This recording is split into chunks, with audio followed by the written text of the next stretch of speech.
Hi guys, Mario Barth, Intenze Tattooing. Yet another question, and I have the answer. Let's see how it goes. It's Snow White Opaque and Snow White Mixing. What's the difference? Snow White Opaque. Okay, Snow White Opaque in its original state where it is actually used to make white, right? It's I personally use it to do white areas, white solid areas. It's a little thicker color, a little thicker in compound. It's more like a sour milk on some parts. It's a little creamier to use. And sometimes if you try to mix it with different colors, if you take like a thin color, like a blue, or a purple or a dark green, it is that the consistency of the two colors is too different. So it takes you more time to take the Snow White Opaque, which is actually what it is, what it says, an opaque colors, or an opaque color, which is actually really high in consistency of particles. And then you bring this over to, let's say, a violet, which is very low in particles, and it's very tricky to mix because one color is thick, one is really thin. You get these funny reactions when you see sometimes on when you take white and you dip it into the purple, it gets this weird moving white particles on the top. That's because the particle sizes are different and the mixture is different, and one is more liquid than the other and too thick. So there's two components which don't really mix well.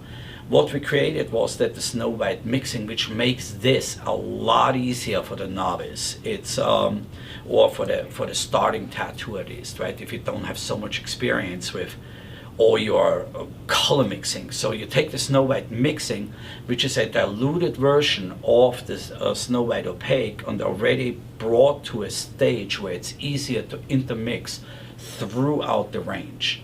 So basically what happens is you don't have to worry to mix it with a blue or mix it with a green or mix it with the red. It's just giving you a better possibility to mix those two colors together.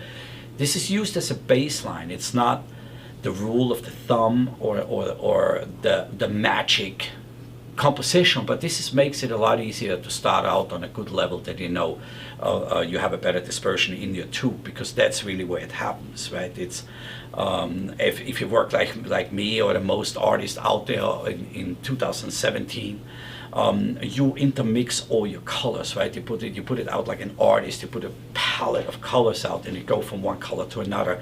So that's where this is really useful. And then if you need to get more, or when you get more advanced in it, then you can start mixing the Snow White Mixing with Snow White Opaque and make it a little bit more consistent.